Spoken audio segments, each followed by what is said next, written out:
And we are recording. Well, thank you very much, everybody, for tuning in and watching Matt and I on our. We're not sure what to call this, Matt. Are we a webinar or are we a podcast now? Think we're going more podcast style these days, just because I think a lot of people, especially here in the lower mainland and around Canada, actually really need to know what's going on. Yeah, it's becoming, there's no shortage of topics to talk about. That's the other part of the problem that we're having here is that there's, well, on top of being ridiculously busy with tax time and everything else, they just keep throwing all these things out. So the one thing that I think and Matt thinks is extremely important that we need to talk about is inflation and what is happening in the real world. I'm pretty sure everybody's kind of noticed that the price of groceries have gone up. The price of houses have gone up. The price of pretty much everything has gone up. And that's basically inflation. But there's some real nasty side effects to inflation and some of the things that we're fighting up against right now. As an economy, as a country, we kind of need to talk about. So Matt and I are going to dive into inflation, what it is, and we're going to just talk about it and we'll be real. And this is not going to be a good presentation. And we might just have to, you just have to remember that you need to protect yourself and talk to a professional about your situation, because the cost of living is going to go up and it's going to go up quite a bit. So let's dive in. Thanks again, Matt, for coming out for this. I appreciate it. So this is we're getting the education as best we can and the information out as best we can. But it changes daily. So we're up to date. I did the presentation up at the end of last week, but the new numbers have come out as of this morning. So I'll add some of those new numbers in just by talking about it, but we'll kind of go from there. So who are we? I'll introduce myself first. So I'm Lyle McDougall. I'm a certified financial planner, managing director of Bakerview Financial Solutions. We came up with this tax talk a few years ago, and it's kind of just taken off from there. We used to do pre-COVID, we used to do lunch and learns for business owners and self-employed individuals. And of course, COVID hit, so we have no more lunches. So we decided to pivot into Zoom, and that has been extremely beneficial for both of us, I think, as far as like getting the news out and getting the word out to the people, and people can kind of see what we're doing. So that's kind of what we're going to do. I'm a CFP, and Matt, I'll let you introduce yourself. We got a CPA over there. Yeah, hi Matthew. I'm a BMA Accounting and Consulting. I'm a small business tax specialist, and that's a little bit about me. I've been doing this for 27 years. Got out of school at 16 and basically been doing this ever since. And seen a lot of changes. I've never seen as much changes as we've seen to the tax code, and quite frankly, almost the criminal codes, other than in the last year and a half. I mean, it's been crazy. Even the Constitution seems to change. Yeah, if you can find it. We're certainly in historic times, and I don't know how many times I've ever said that in my life, but I don't think we've ever seen. I mean, somebody asked me the other day how many times was the CERB changed, and me and VJ went and looked back, and we came up with the amount of announcements and changes. We think it's over 60 times it was changed. Wow. With all the different announcements and everything else. If you count in the announcements of Justin Trudeau, I mean, when you sit down and you think about that, I mean, legitimate big changes. I think the program changed 12 times with major changes, and that's in less than a year. Yeah. So that's how fast things are changing. Yeah. It's really nuts how things are. And again, like I said, we're in historic times here, and historic times cause for historic measures. And that's hopefully what Matt and I are going to get the information out there. We got to arm people with the proper education so that they're not taken to the cleaners, or they're not behind the 8 ball as far as things are concerned with their portfolio, with their tax situation, because this is going to impact everything. So we hear it on the media, you hear it on the news, you hear it everywhere you look. What is inflation? Inflation is the decline of your purchasing power. Basically, your dollar is worth less. And what they do, they use Consumer Price Index. CPI is the acronym that everybody uses as far as the Bank of Canada is concerned. And the Bank of Canada has a target rate of 2% inflation for the country every year. And so what they do is they raise and they lower interest rates based on at the Bank of Canada level, which then the regular banks will follow suit. And those are meant to control the CPI index, or the Canadian CPI, basically with the inflation rates. So they take a basket of selected goods, groceries, and consumer staples that we all need to use all the time. And they take a look at those basket of goods and they say, okay, the prices of those items have increased by whatever. But that's, again, only a selected group of goods. That's CPI, but there's overall inflation that we really need to look at. And overall inflation is not being monitored. Well, it is being monitored by the Bank of Canada, but they don't care, or they do care, but they don't going to do anything about it.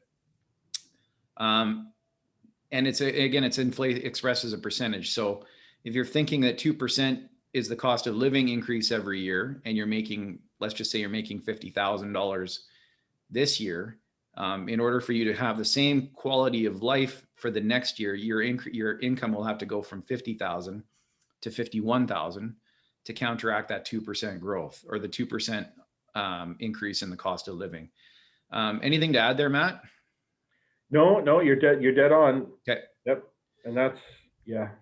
And we're all talking about prices going up. So I mean, right now, in the situation that we have right now, is we've got housing prices are going ridiculous. Lumber prices have gone up. Again, this is all on a supply level. I think a lot of it's on the supply chain, whereas the demand is still the same, but the supply has gone down. So they shut down a bunch of lumber mills when COVID hit last March. They're still trying to catch up. The supply of lumber has gone drastically down. We're already seeing kind of the futures of lumber start to decrease. So that's a good sign. But these things they carry over into the rest of the economy, and housing prices have gone crazy through the roof. And the reason for that is because there's just too much money in the economy right now. They've printed too much money, and there's just too much going around with a lack of supply. And we're seeing it right now, and it's pretty crazy. And then the other one that we can talk about, Matt, is tax and how it impacts inflation. Yep. The problem too, I saw on that screen, the bank's job, Canada's job, really is to try to control this, right? I think that's my personal feeling. They don't want deflation. To give you an idea of when deflation happens, deflation happened in the Great Depression. Deflation happened in the market crash in 2008. Yeah. Deflation's terrible. Because what happens in deflation is you start making less money, and then the economy really starts to hurt because your dollar's worth more. Yeah. And the deflation part, like we had a deflationary period when COVID first hit, when they first did the initial shutdown. Correct. Things went sideways, and they reacted to the deflationary measures that were going on. Now, deflation and inflation are all part of the natural cycle of the economy. And we need to look at that supply and demand kind of curve. If supply increases and demand decreases, well, the prices go down. And the inverse is also correct as well. Well, if supply goes down and demand goes up, well, then the prices go up. That's supply and demand. And what we have natural economy. It's a natural, normal kind of organistic thing. And then the governments get involved and they start messing it up. And that's really where you see taxation coming in. So we see taxation impacting inflation in GST for sure, because the cost of everything goes up. Canada Pension Plan, the contributions for CPP for the employer and the employee have gone up across Canada over the last 4 years, and they're going to continue to go up for the next 3 to a substantial amount. Well, the business owners and the institutions and all of these that have employees, they can't be expected to just take that out of their bottom line and out of their profits. So that gets passed down to the end consumer. So if you go to Starbucks, and Starbucks has all their employees are paying into the Canada Pension Plan. Starbucks is paying into the Canada Pension Plan for their employees as well. And they have to pay all these increased CPP premiums. Well, that just they just attack it onto the price of a cup of coffee. And that's really all they do. So that increases inflation as well. And so what we have here is we have a situation of quantitative easing, and the Americans did this in 2009 with the the fiasco of the housing and the credit crunch in the States, Canada was relatively unscathed. We did have some bumps in the road, but we never had to resort to quantitative easing. In Canada, we had big companies take advantage of little companies. That's what happened, Lyle. Basically, to give you guys some examples, we were heavy, Fearn Associates, which is the company at the time, were heavy in the building industry. We lost a lot of clients because Bozas and all the big guys just stopped paying their subcontractors. They used it to make money, is what they did, and a lot of people went bankrupt in that industry. Oh, I had a lot of clients that had to go bankrupt. Their accounts receivable was through the roof. And that's the main problem. Yeah. We're seeing that again. We're seeing the same thing that happened in 2008. Because what starts to happen is they start getting stretched. Like right now, a lot of contractors and builders are doing really well. They really are. There's a lot of work to be done. But I mean, builders are just trying to get it built because they want it sold. They're getting scared of the inflation and everything else. You know that, Lyle, and I know that. So they're busier than staying because they just need to get it built and sold. Well, if it's not built, it's not going to make them any money. That's correct, and that's what they're getting scared of, is because they're scared of a change in the housing market. Trust me, I do developers' books. That's what they tell me every day. And the cost of lumber and the cost of all the materials that go into it is they're saying it's going to get worse. And here's why. This is what nobody wants to talk about. When you shut down an economy, when you shut it down, and you start changing what you're making, like the biggest problem apparently in vehicles and trucks and John Deere tractors is microchips. There's a worldwide massive shortage of microchips. You know why? Because they changed over some of those factories to make PPE and other things. Yeah. The problem with our economy when governments get involved is they switch the focus from one to another and they create these massive issues. You want to go buy a Freightliner truck? You got to wait a year and a half now, and it's not getting any better. And you want to know why it's not getting any better? Because people aren't going to work because the government's paying them to stay home. Yeah. So our supply problem, like you said, is getting worse. It's getting worse. And we're going to have, and again, mark my words, there's going to be food shortages because the farms shut down. They shut down entire swaths of the economy. And they can't get pickers. Oh yeah. All the farm workers were laid off. They don't have pickers. They don't have pickers in California. Yep. Apparently in the States, now I was trying to look this up, with all these new bills that Biden's bringing in, you make more money staying at home, not working, than working. Yeah. That, you know how bad long term that the cost of that to not only the psyche, but also to the economy is disastrous. In other words, people can't get enough people to come pick fruit from their trees. Yeah. What does that do to the price of orange juice? Well, it goes through the roof. You have to pay the people more. And again, nobody's faulting anybody to want more money, but if you're going to get... No, we're not saying that. But people staying home can make more money than going to work. That's not a good situation. No. And that will impact... World of Warcraft is doing very well, thank you. Yeah, everything online is like social media companies and all those other things. So basically what we're doing right now in Canada is Canada's response to the pandemic was, we're going to shut down the economy. Yep. Okay, great. We're going to save lives by shutting down the economy. Okay, so people stayed home for 2 months.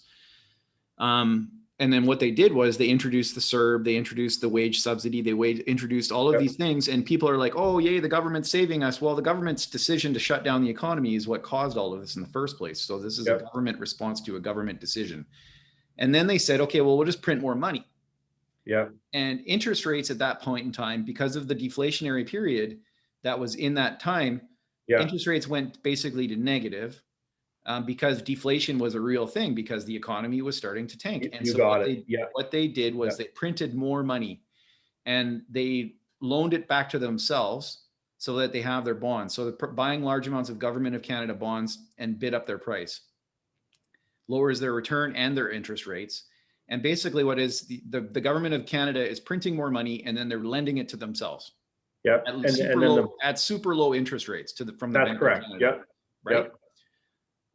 But that doesn't. So what we've got is we've got all of this money being printed and put into the economy and going into various different sources, and governments are spending this and that, and companies are getting all this money, and the companies are taking the money and they're reinvesting it, and they're doing all these things. So again, it is necessary to do that to get some money back into the economy. But at what point are you saying, okay, we got to stop because they've put so much money into the economy that there's just the value of what you have is gone to nothing. That's right. I don't know how the best way to describe it is you've got like a bowl of Cheerios, and the bowl of Cheerios is supposed to sustain you. And the government said, okay, we're going to stop producing Cheerios and you're not going to have any more Cheerios. And then you say, oh, crap, I need more Cheerios. Okay. And then the government says, okay, well, we're going to give you all the Cheerios you could ever have. And they just start dumping the whole box of Cheerios into your. That's right. That's exactly what it is. Yeah. And even if you're not hungry. Yeah. Even if you're not hungry, you still get all this Cheerios and you're like, whoa, look at all the Cheerios I got. I guess it doesn't really matter. So you start throwing Cheerios everywhere. And that's really what's going on. And it encourages borrowing and spending in the economy, which moves the economy back to full capacity. In other words, its healthiest state. But when you have that kind of cash out, and here's that chart we showed last year. Yeah. Yep. And I think if you go back and listen, when we first started doing these, this was our fear. Mine and your fear was this exact thing. Yep. With huge amounts of inflation, the dollar being worth nothing. I mean, it's scary. It's very scary. And we were chatting about this, like in this situation. Okay, so with this situation, and this is a little bit of a dated slide, and I can't find the updated one, but find the reserve of the United States. The U.S. Federal Reserve is doing exactly the same thing as exactly the same thing, yeah. And so what's happening is their dollar is being deflated against our currency, and our currency's gone up. So if you even take a look at our currencies, we're at 83 cents now at a Canadian dollar. Actually, 86. Is it 86 now? Yeah, so to the US dollar, as of yesterday, 1.21. Okay. So what is that? We're buying most of our material still from the United States. And China, we're buying it with the US currency. Yes, and we are buying it with a Canadian dollar. Yep. So and even if the prices are still going up with our increased value of our dollar, yep. Well, if we didn't have an increased value of our own dollar and the United States weren't doing the same bloody thing, then we'd be in an even worse situation. And just to put it to people, the US dollar has gone down 18 basis points. I think that works out to like 21%. Yeah. So when you think about the US dollar has gone down 18, let's just say it's 18%. And our purchasing power mainly is in US dollars when you talk about a world global economy, especially out of China. Yeah. And prices are still going up. That's scary. Yeah. Because if you starting to see people are getting sticker shock at grocery stores in America. My mother-in-law lives in New Jersey. Basically, the price of beef is too expensive now. Can't afford it. Yeah. You know, and I just got to say this. There was a famous guy who's very rich who's going through a divorce right now that bought all those feedlots. Is there a correlation to this? I don't know. But yeah, Bill Gates bought a lot of feedlots, Lyle. He bought a lot of farms. They're buying records amounts of farmland, Bill Gates and Jeff Bezos. They are. And then all of a sudden, apparently the price of beef in the United States of America, I mean, there's sticker shock here. There's sticker shock in Canada. But when you think about our dollar is up 18%, yeah, and we're still getting sticker shock, that starts to really make you worry. And so we look at all of this inflation. So where is this money going? Well, we've seen it in the real estate marketing in BC in particular, but it's all across the country except for Alberta right now. Real estate prices have gone up all across the country. Atlantic Canada, Ontario, Quebec, Manitoba, Saskatchewan, and BC, with the exception of Alberta, real estate has gone crazy. And in the United States as well. You know, the price of lumber, there's that joke going around, I'm going to take you somewhere expensive for dinner and you take them to Home Depot. Like there's that part of things as well. Like a sheet of plywood, I think I bought at the beginning of COVID was $40. And I think it's $100 for the same sheet of plywood now. Gold, silver, those are all going to be impacted by this. Savings. So you see the savings rate in Canada has gone up since the pandemic hit. But that's a natural reaction when people have more money in their pockets and they're not able to spend it, they're going to save it. And we're good savers and people will do it when there's a situation of economic hardship or economic activity or a pandemic.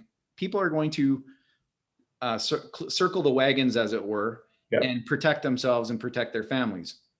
And then you're going to see the price of gas going up because they've constrained the supply of fuel for their own purposes with the green energy thing, and there's no pipelines, and then they shut down the pipeline back east from hackers. And So now you see there's a rush on fuel and there's a rush on oil.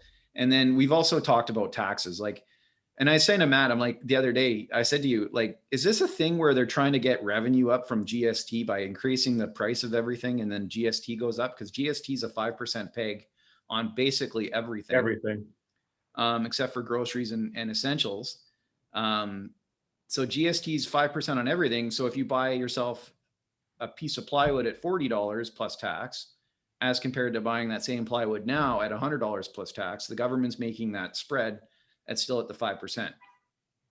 So there is some sort of, and Christopher Freeland's even said, we have this trapped surplus. Well, they've created this trapped surplus. Yeah, that trapped surplus idea is completely manufactured, in my opinion. Like well, we're trapped because we don't have goods. Yeah. I mean, honestly, Lyle, that seems to be the problem. I mean, try to go and buy something and you can't buy it. It's like, okay, well, there's none available.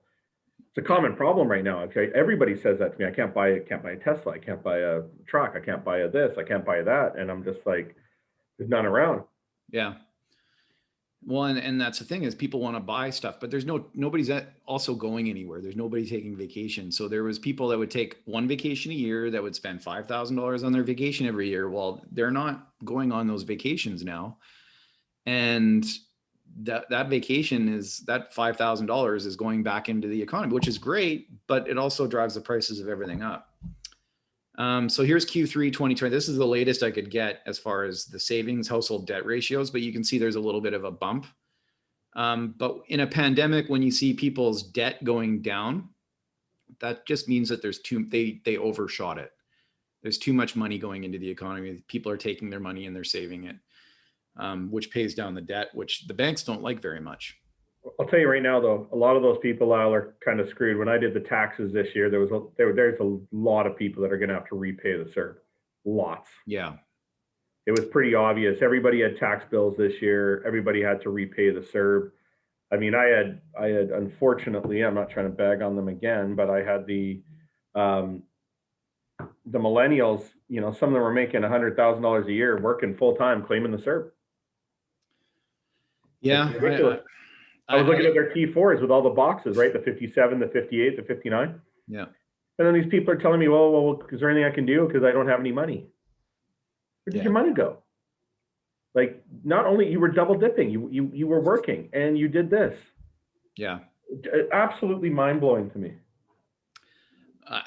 You give money. If you give people money, they will stay home. That's right. They're also not going to be very productive. And that's the whole thing that people don't seem to realize is that we have a society, we have a standard of living, we have an economy that still needs to operate and run. Just because there's a pandemic doesn't mean that this needs to stop. Because if it stops, we don't have the pandemic be damned, we'll have nothing.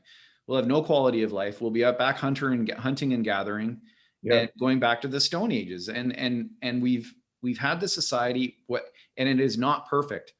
Nobody's claiming that it's perfect, but the situation that they've created is very untenable. So Matt, we can kind of talk carbon tax. That's driving inflation. Yeah, this is all the taxes. It's not just. I mean, okay. So I want to talk about this one, Lyle, because this is business owners really hard. Yep. You got the carbon tax. You got the healthcare tax. Now remember, they said it was a freeze. It wasn't a freeze. You still have to pay it. Yep. It was just you didn't have to pay it when you said, oh, that's a healthcare tax. You got the extra cost in CPP. Businesses are dying right now under all this extra taxation. And I'm not talking the large business. I'm with you guys. You know, the Western family getting another $1.6 billion, Jeff Bezos being another. I don't care about taxing the 1%. Unfortunately, they're not taxed. They all live in tax havens, and unfortunately, they're not taxed. And I can prove that to you day in and day out. The 1% are not taxed. But the rich families in Canada, they can afford this. The smaller companies, the companies that have 5 to 20 employees, Lyle, that you know, they're living on CEBA loans. The CEBA loan. Yeah. They're running out of cash. They've kept people employed because of the wage subsidy, and this is a lot of my clients. And now they're running out of money because my phone this whole time has been going off this whole time. You know what all those people want? They all want the same thing. They want year-to-date statements so they can get loans. Yep. And I wish I was joking. I really wish I was joking, but that's exactly, there was literally, since we started this, over 20 phone calls. And Lyle, 18 of those 20 want financing because they're out of money. They're completely out of money. I get phone calls on a daily basis, people crying because they're finally out of money. And they're like, how do I get any more free money? Where's the free money? Where's the free money? And unfortunately, the free money's gone. We can't just keep on printing money into oblivion. Well, businesses are going to go bankrupt. As of today, May 19th, they're still printing money at a record pace. So they are. Yeah, they said definitely are. I know that, but they're not giving it out like candy. I guess that's what I'll tell you. They're not giving it out like candy. You have to prove, like all these people that really didn't deserve it. And there's some businesses that deserved it, but there's going to be businesses going to have to go bankrupt. I said this from day one. The economy is going to have to take the hit eventually. If you shut down an economy and you think it's not going to be hit, you're on crack. Yeah. I'm sorry. It's you're going to get hit. And I love these people. These people have been clients for a long time. I've had clients that were making $500,000 a year, paying their employees top dollar. I've even talked to you about this. They were 20 employees, top dollar. They're bankrupt. They have no money. They've had to let all their employees go. Yeah. And this is why. When you're an employer and you're getting squeezed out everywhere, like some of these people can't even get goods to sell, right? They literally can't even get goods to sell. Mm-hmm. When you throw on top, well, transportation costs have doubled because of all the carbon tax and all the other liberal BS throughout the world, right? Carbon costs a lot of money these days. Yeah. We all pay the brunt of that. Absolutely. Shipping is doubled. We pay that. GST, we pay for that. The healthcare tax, which is killing a lot of BC businesses, we're paying for that. The increase in CPP, we pay for that. It's no wonder inflation's happening. And this is just not even to do with full inflation where things are just going up in price. This is just already added. This is adding fuel to the fire of inflation with our own governments doing this to our economy. So let's just take a look at carbon tax. And again, I'm not a climate denier, and anybody who says I am can go pound sand. I'm an environmentalist. I believe in that we need to do. You know what we call you, Lau? We call you a realist, because you and I both know. And you know, it's funny. Biden's little lady, the blonde-haired lady, stood up there yesterday and was like, pipelines are the best way to move oil. And we're like, yeah, no kidding. No kidding. Why did you shut it down? People don't want to talk about, we are stuck to carbon for the next 30, 40, 50, 80 years. Okay, we are. And again, I don't think, I'm not denying that we need to get out of that. Absolutely. We're both not denying that. But what we're saying though is we're tied to it. How do we fix it? So here's the thing. Let's take a look at carbon tax, and let's just take a look at it from a food standpoint. You got it. This is a good one. Let's do food, because we all need to eat, right? Absolutely. Yep. Okay. So the farmers in Alberta, Saskatchewan, Manitoba, because I'm an Albertan and I want to talk about them because they're getting nailed right now. They're getting hammered, unfortunately. Yeah. So they have acres and acres of farmland that they produce the bread, and there's the wheat and the canola and everything that we eat and consume as a country. And we actually feed a big chunk of the world with the bread basket of Canada. We do with our wheat. Our wheat is very important to the world economy. And not wheat. Yeah, wheat. I said wheat. No, I'm kidding. I'm just, but you look at it and you say, okay, like carbon tax. Okay, so the farmer has tractors, the farmer has combines, the farmer has swathers, the farmer has all of these things, and not one of them will run on electricity. And so it's run on fuel. And farmers have to pay for the fuel to do that. And that goes into the cost. Like a farm is a business. You produce a good, the fuel goes up, that decreases the profits of the farmers. So the farmers they're being squeezed, and there's no way for them, because the price that they get for the commodity that they have is an international price. So we are, and it's pegged. We have a wheat board, it's controlled. Yes. And so here's the thing is that they're just taking money out of the people's pockets. So at some point, the farmers are going to be like, I'm not producing a crop because I can't afford it.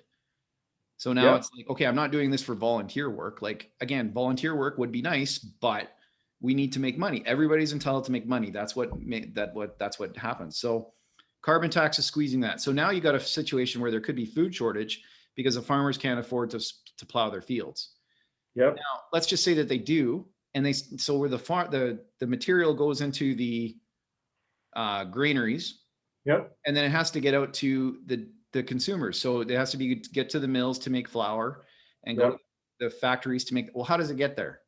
In Canada, it's mainly through rail. Okay, but rail is with diesel fuel. You got it. There's no solar there's no solar powered trains engine out there yet.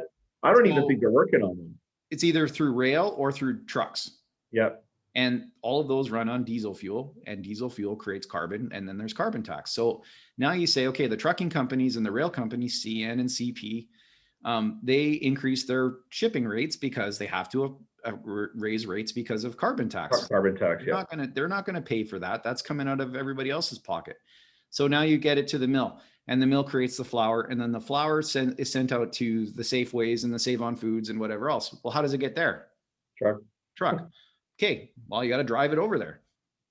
So now that's more carbon. So that again goes to the trucking company that's been shipped. Now it's shipped again, is going to be, they're going to ding the middleman. Well, again, that then gets increased to the retail level, to the end unit consumer. And just on carbon tax alone, we're going to have an increase to the price of anything that needs to be shipped or whatever. And then you have the Canada Pension Plan on top of all of those things. So all of these employees that are working at these places, all of the companies have to pay 30% increase in Canada Pension Plan contributions by year 2022. They're not just going to do that out of the goodness of their heart. It has to come from somewhere, and it gets all passed down to the end user. And I don't know why the government and people in the media and everybody that's out there are just like, oh, well, carbon tax is good. No, carbon tax is terrible. Any tax is terrible.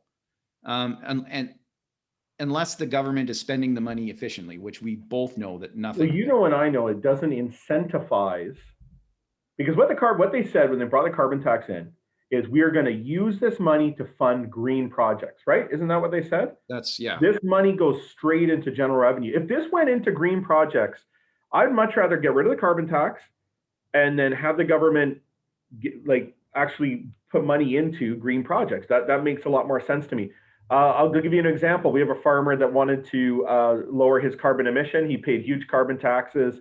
He actually called up the government to see if they would help him. He was turning his whole milk operation solar. Being honest, they wouldn't give him a penny. No. He paid all this. They didn't care. They didn't care. This is all wealth redistribution, is That's what correct. It is. It's redistribution of the wealth to wherever that they decide they want it to go. It's an amazing amount of power, and it's an amazing amount of. Well, it's just signaling. They don't actually do anything to help out there's stuff we could do right now. Well, here's the thing: is it incentivizing people to go buy electric cars? No. No, they took that incentive away. Actually, yeah. Too many people are buying electric cars. Is it incentivizing people to stay home? No. Well, COVID's incentivizing people to stay home. Yeah, but have you seen the new Fords where they were talking to the companies, talking about productivity? So that all those people that sat on their butts, didn't work, and worked from home thinking, this is great, I want to do this the rest of my life. You're going back to work. Yeah. They've tracked, most of the big companies tracked all their employees. And if you work better at home, you can stay there. If you didn't, you're going back. Yep. So, I mean, we kind of got up on my soapbox there about carbon tax and everything else again. No, like I said, Lyle, from the beginning, we're not denying there's some issues.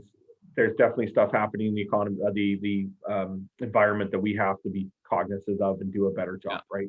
And just how do we do it better? We need to question what's going on. And the problem is that as soon as you say anything against that, then everybody says, they start accusing you of all kinds of things. And so we need to kind of have this, just because I don't agree with them doesn't mean I denying that the climate is. No, what we're talking about is a different system. Instead of a taxation, let's do something different, because a taxation doesn't work.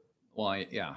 And that's the thing is it's wealth redistribution, and you got to trust the government a lot to distribute that wealth in effective way. After how many scandals? I don't trust the government. You know exactly where it's going right now. So groceries are going up. So if you go to the store and you're looking at the same thing and everybody buys the same thing, you're going to see that the prices have gone up. And the Bank of Canada has the goal of 2% annually. And it's been just announced this morning that it is at 3.2%. That's too high. Yeah, gone up. Yeah, it's crazy, eh? So if you look, that's just CPI. That's not real inflation. Real inflation, according to what I saw in March 2021, was 2.12% overall. So you annualize that out over a year, that's 24% inflation, real inflation, not CPI inflation, real inflation. Yep. That's when you're going, that's what we would call. Yeah, and then when you just said that, Lyle, everybody just went silent. Yeah. They said, "Oh, inflation is 2%. This is great." 2%, no, for the year. No, that's month over month, people. Month over month, month over month. And then when you sat there and you start thinking about that, holy crap! Yeah. I'm making 50,000. I got to make $62,000 just to keep up with this. Yeah. And and I know you're not getting $62,000. In fact, if you go on Indeed or you go on Glassdoor or any of those ones right now, I'm going to pick an industry I know, which is accounting. Accounting wages have gone down 15 to 20% on Indeed in the last 4 months. Just so people know, that's a huge decrease in wages. And people need accountants more than ever now, and that's the problem, right? Well, yeah, the big firms lost a lot of people, and what they figured out is that they make more money with less, right? That's what these companies figured out. They don't want the people that don't work very hard. They only want people who work hard. It's weird. The economy is weird out there, but 24%, that's crazy. Well, again, that's if it continues like this, but March was a pretty substantial month in a lot of things, as far as, because the spring housing market started and then all those other things. But real inflation was at 2% for 1 month. Sustained CPI will lead to interest rates. Okay, it's at 3.2. So what is the Bank of Canada going to do? They're going to say, okay, well, we'll just watch it for now, but we have a whole system that's built onto a 1/4 point interest rate. The government, our prime minister even said, we need to take advantage of these low interest rates. Okay, yes, let's take advantage of the low interest rates for a temporary period of time, but don't print $1 trillion of money. That's not temporary, that's permanent. It doesn't go anywhere. The other thing that they too, when you don't think the Royal Bank and BMO and CIBC are looking at this and thinking, we got to raise interest rates. Yeah. Because let's talk about that. They are businesses as well. They are accountable to their shareholders. So if they start losing money because their interest rates are too low, the banks will raise their interest rates. Well, and you see what getting a GIC is right now. Like you get a GIC, they're gonna loan it out to you at 2.25 at the very best case scenario is the best rate you're gonna get in a loan, which is prime. And they're gonna give you back at 0.65%. Yep. So you're losing money. So again, the interest rates are going to go up. We talked about politics interfering with economics. We kind of already talked about this. So Money Talks Radio, huge. Money Talks Radio. I listened to Money Talks. He said that the government overpaid people during the pandemic by a 20-to-1 ratio. So for every dollar that was lost in the pandemic, for the economic loss, they've paid people $20 for every dollar they've lost. Yep. I can tell you it's not in my pocket, but no, not in mine either. I'm wondering whose pockets they're in and where it's going. And there's a lot of people that are making a lot of money right now and spending a lot of money on a lot of things. And you're going to see increased government control. We're going to see, and Matt, I mean, this new bill, C10, we've criticized the government several times in this presentation. Who's to say that we're not going to get censored? It goes. I got to be honest with you guys. It goes one step further than that. C10 and some of these other ones. If you have a difference of opinion, look at what the government can do to you. Audits. They could make your life living hell through audits, auditing every aspect of your life, denying you healthcare, denying you stuff.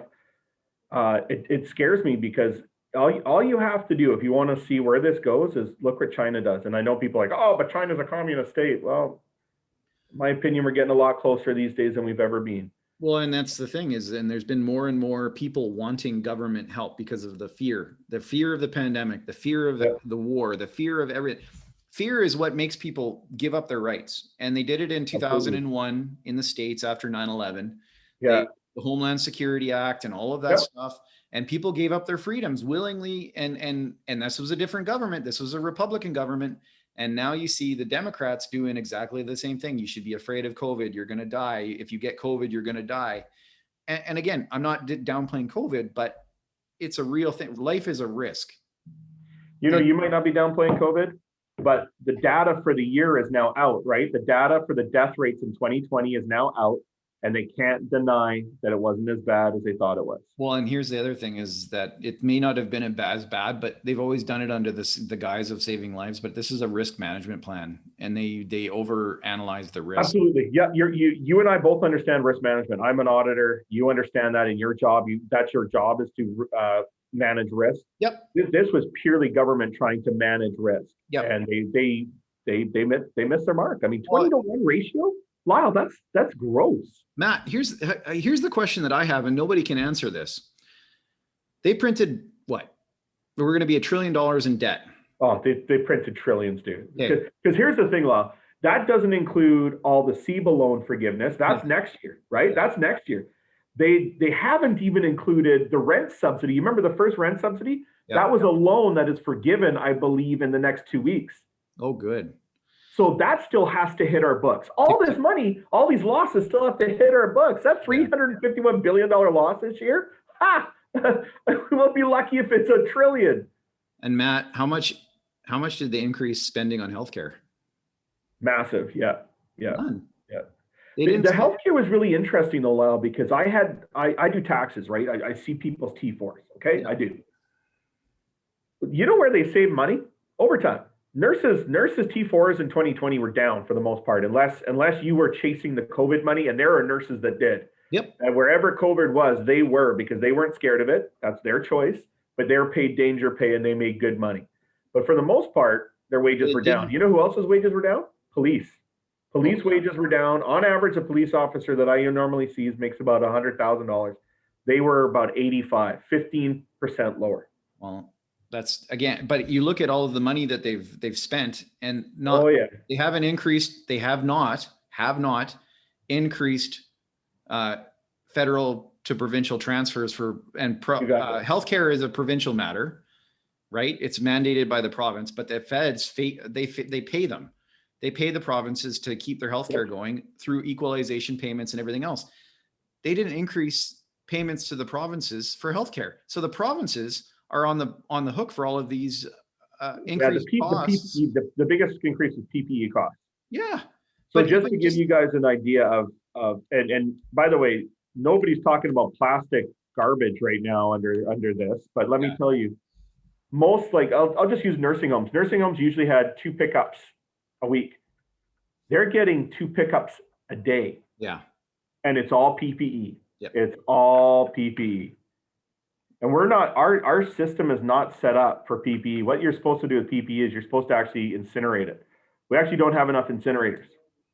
This is another problem that nobody's talking about, is now we have PPE waste everywhere, right? Yeah, we can go on for days on this. The one thing is that with all this extra spending, they haven't increased the spending on healthcare. Like, we've missed an opportunity to make our healthcare system better, and they really screwed that up.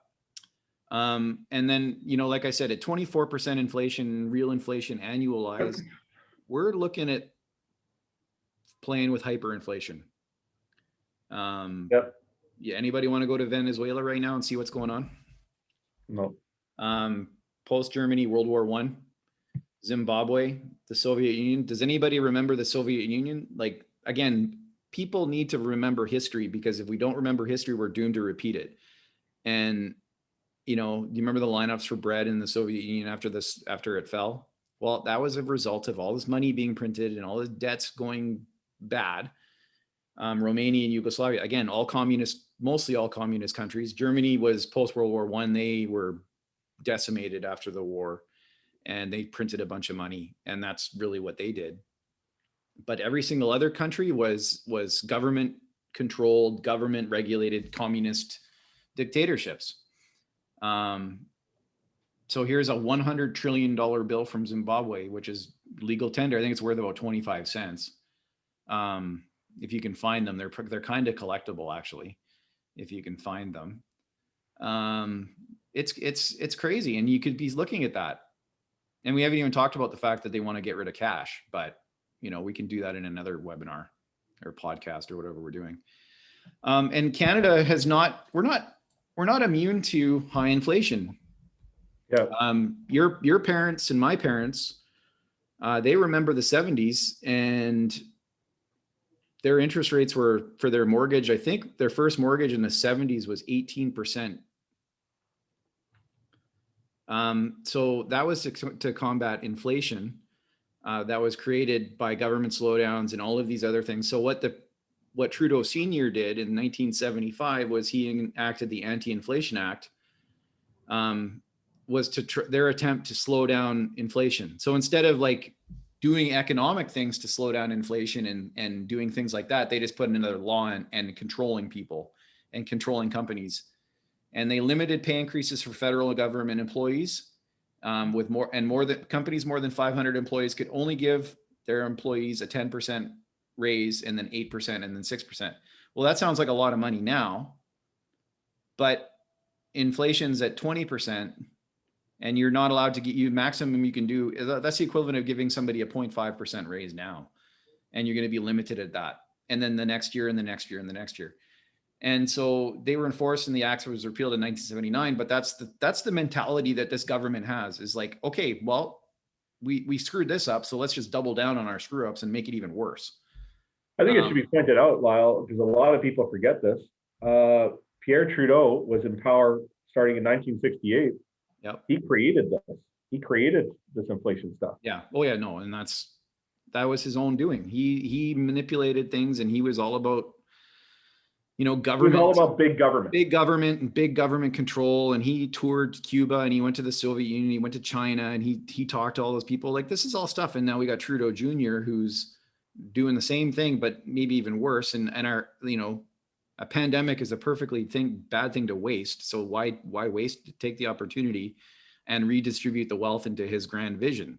When I was talking to one of my older clients in their 80s, and he said, this is the same thing that his dad did under the October crisis when there was some people getting the FLQ crisis. Yeah. Yep.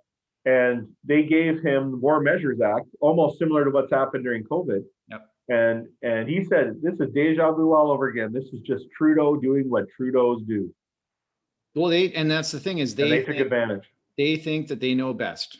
And that is, if you question them, if you say that, I think there's a better way, well, now they call you names and stuff like that. So I've got a lot of better ideas. I'd like to see more responsible governing. I mean, that's what I would like to see. Well, again, this is all like this inflation. Like if the government didn't do anything, you and I would be having a different conversation right now. I think what would have happened, Lyle, is everybody says we're in this together. We're not in this together. No. Some people are hurting, some people aren't, right? Ask a waiter if we're in this together with a doctor who's making 25% more money, because most doctors are making way more money under the pandemic. Well, and doctors don't have to stay, they can work on their computers now. I mean, and I always come back to this. I mean, hey, listen, man, you can't lie about the numbers. I do doctors. They're making bucket loads of money. We're not in this together. Yeah. There is, in this whole pandemic, there's been two people that are really struggling. We know them, we talk to them, we meet them, and they're hurting.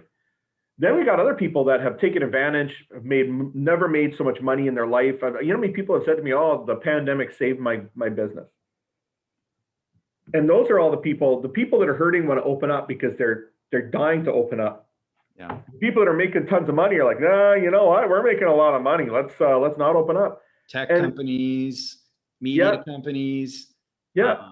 And this is where I always say to people, listen, guys, I learned this a long time ago from anybody knows says the same thing. Follow the money. If you want to know why decisions are being made a certain way, follow the money. Am I going to say the pandemic's not real? No, people are getting sick. There's definitely a sickness. I mean, I had this in 2019 in December. We've talked about that. Yeah. I got sick early. And I was really sick. I had pneumonia, so I understand.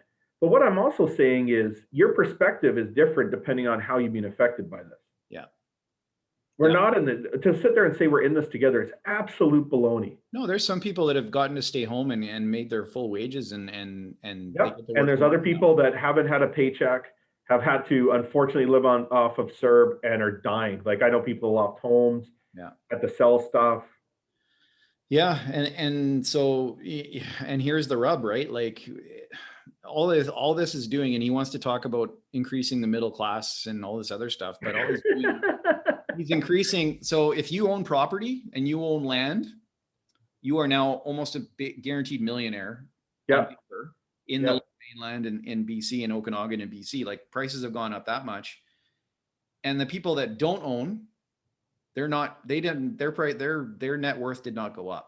So you've now created, with this situation, you've created an even bigger divide between the haves and the have-nots. Correct. And it's only going to get worse. Correct. Yeah. People that own and it's really amazing that when people's property prices are going up, they're very happy about that because they're worth more money. And piss on anybody else who's not in the market, and that's too bad for them. Ha ha. But that's the whole thing, is the government's been saying we want to make housing more affordable for everybody. It ain't happening with this. Well, that's just lip service. I mean, they've done nothing. And then, but, I mean, Canada really lacks good leadership right now. Period. I mean, that's on all levels of government. And all levels, and I'm not just bashing the Liberals. I mean, I look at the leadership under the Conservatives. Not really the biggest fan of Peter O'Toole at all, actually. No.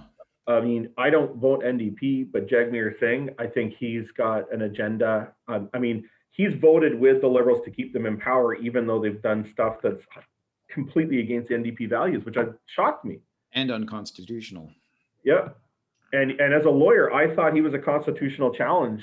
Like, I thought he would challenge it, and he didn't do it. So my problem, too, in Canada and the United States, too, I mean, the United States has really poor leadership, just really, really poor leadership. Yeah. Oh, then that's government. Like, government, anybody who gets into politics, I don't know why you would, because the media will just pick your life apart. And anytime if you jaywalked in 1993, they will like crucify you. Yeah, they'll crucify you. Like, and this is what I think. And I said this last year. I said, we're looking. You did say stagflation. You were the first person I heard. I remember you talked about it in May of last year. There you go. You said, Matt, I think we're going to look at stagflation. And I'm like, do you? Because I didn't think the jobs were going to go down in value, and Lyle, we're seeing it. And you were right. I think stagflation is exactly what we're looking at. Well, and let's look at the definition of stagflation. It is persistent high inflation combined with high unemployment and stagnant demand in the country's economy. Right now, we've got inflation in March of 2.12%, which annualized out is 24. That's high. And then we have the lost jobs in Canada for the same month was 207,000. I'm not making this up. Like, in BC, we might be protected, but we're all connected at some point in time. And so we have government that is increased inflation, and we have low job growth. That's stagflation. We have, and this is like, it's just starting. So again, let's see in 6 months. Matt and I will revisit this presentation in 6 months, and then we'll see where things are going. And I don't have, like, here's the thing, is as soon as inflation starts to go crazy, they're going to have to raise interest rates. Well, if people are raising interest rate, if the banks are raising interest rates, those people that are so close to the margins are going to be toast, and they're going to go bankrupt. There's lots of them. Yes, and there's a lot of them. There's a lot of people that bought homes. But here's the thing: our government has tapped out. We are maxed out in our credit. Yep. So the government, when interest rates go up, have to pay higher interest. Our government is going in the same position as all of these people who spent too much money. The government is tied to these low interest rates. So you have this fight where the government's going to say, we can't afford to pay more interest payments. And the banks are going to like, look, we have to do this, or we're going to have hyperinflation and we're going to be like Venezuela. And so the government is going to be forced to increase interest rates, or the Bank of Canada is going to be forced to increase interest rates. Where does the government get the money? From us. So they're going to increase, that's going to be increased taxation. You're going to see higher taxes. Your dollar is going to be worth more. You're going to have bigger government. They're going to be more involved in your life in every way, shape, or form that's out there. So again, we see the month of March, the first signs of stagflation. So let's see what's going to happen in 6 months. Let's see what's going to happen. Let's see what's going to happen in 2 years once the economy is open and this is all played out. And we'll see where we are. Fair enough? Yep. Yeah, I think that's a good way to do it. And you know what? If we're wrong, we're wrong. We'll tell you we're wrong. If I'm wrong, I'll be so happy I'm wrong, because people's portfolios, because what's happening with this stock market, the stock markets have gone to record territories, but that is because of interest rates being so low.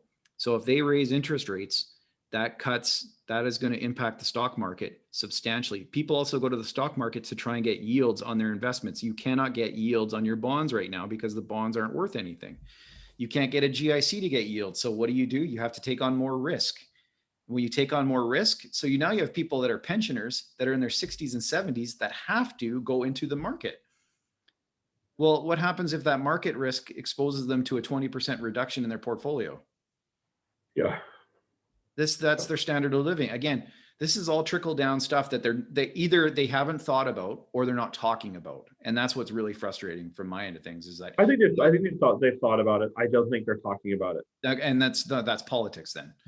Because it needs to be discussed. We need to tell this. So this gentleman here was going into a store in Germany in 1923 to buy a loaf of bread. That's feasibly what we could do. Like, again, we're not Germany, World War I, we're not dealing with that. But at the same time, we printed records amount of money, very similar to the amounts that in the ratios that Germany printed in 1919. And we're not the only ones talking about this too, Lyle. There's different communities, and a lot of my business partner is in East Indian. The East Indian community are very smart, very, very smart with their money. And a lot of them have parked their money in dirt. Yep. They bought a lot of dirt lately. Very, very smart. And every single one of my East Indian clients always are telling me over and over again, we're worried about inflation, we're worried about the economy, but at least in dirt, we know that we can park it for as long as we want. It'll always go up. And I was the more and more I talk to my East Indian clients, a lot of them are saying the same things. They're worried about all the same things we're talking about because they've seen it in other areas. And I'm like, and if somebody just sold their dirt and doesn't have dirt, it's kind of freaking me out a little bit because I can see this coming down. Actually, I'm looking to park my money in dirt somewhere. And so I've been really listening to my East Indian clients, a lot of the developers, and they're saying to me that they're just holding now. But they're holding dirt. And the dirt value could go down, and that's the problem. Is that with you want something you can touch. Gold is one of those things. Silver is one of those things. Copper is one of those things. You want to be able to touch things, hold it, whatever. So copper's gone way up. Well, what a house, how much copper does each house have? Tons. Yeah. Lots. Tons. Like your whole house is wired with copper. I'm in a building right now, probably has a ton of copper in it. Like your pipes, your wiring, everything is copper. Yeah. Now they're using plastic pipes, PVC piping created by carbon, and plastics, right? So how do you protect yourself? There's a lot of different ways. And if you're going to see, this is my warning to everybody who's watching. If interest rates start to go up, the stock market is going to go down. Yep. They're completely correlated at this point right now. So you need to protect yourself. You need to diversify. You need to talk to a professional about your portfolio. So reach out to myself, reach out to Matt. Our information will be at the bottom of the YouTube link when it's done. I would definitely take a look at diversifying your assets into different asset classes and taking a look at things, and just parking it in cash would protect you for the short term, but you're also not going to be exposed to any of the gains. And there are things that are going to go up. The money doesn't just disappear. It goes somewhere. Yeah. So right now the money is going into the stock market. It's going to the real estate market. It's going into all these assets. Well, as of today, it's definitely not in the crypto market. That it absolutely got decimated. But what's wrong with crypto, Matt? You can't touch it. You can't hold it. It's linked to a thing. It can be hacked. People want, and this is human nature. This is psychology. People want stuff they can touch. Yep. Right. So you look at your cell phone. Your cell phone has metals in it. People still want cell phones. All those metal, so diversifying different assets that we know we're always going to need. Yeah, and then the dividend stocks are, I mean, you know this, you've been doing this a long time, always start to look really, really good when times get tough because those dividends are still coming. And it's called value investing, and you really need to do that. And all of this Bitcoin, people are invested in Bitcoin and Dogecoin and all these things. Good luck. I got $250 in there. Good luck, buddy. You and Elon Musk, go nuts. So on that note, you know the whales never lose, Lyle. Yeah, I know. The whales never. come on, if you they play by different rules. I know. Anyways, thank you so much, Matt. I'm going to stop the recording here shortly. If there's any questions from anybody who's tuned in, please let us know. We've gone a little bit over time, but I think it was worth it. This is a very important topic, and this is all encompassing. It's on everything. It's on everybody's mind right now. One last thing to close out with, sure. Be patient with everybody. Yeah. Understand that everybody's going through a tough time, and also understand everything, media is biased, everything's biased. Just look at things through a light and don't get caught up in the hysteria. Don't overreact, especially with all the hate. Don't hate. Like we live in a country where we grew up with every nationality. Don't hate. Yeah. And that's the thing is don't judge, don't hate. I don't care. I don't judge somebody for wearing a mask, and I don't judge somebody for not wearing a mask. And luckily for us, Lau, we grew up in a country where we had every nationality that I could think of in my school, probably just like you. And that was the best thing that ever happened to me. So everybody out there, just have patience and don't hate people for who they are. Just show them some kindness. Well, there's one guy that said it about 2,000 years ago. He said, love your neighbor as you love yourself. And I think that's the kind of the rule that we need to have. Yeah, absolutely. That's kind of sadly very, very, very lost right now. But anyways, I look forward to hearing from everybody who's watched. Looking forward to comments. I'm going to stop the recording, and thank you so much, everybody.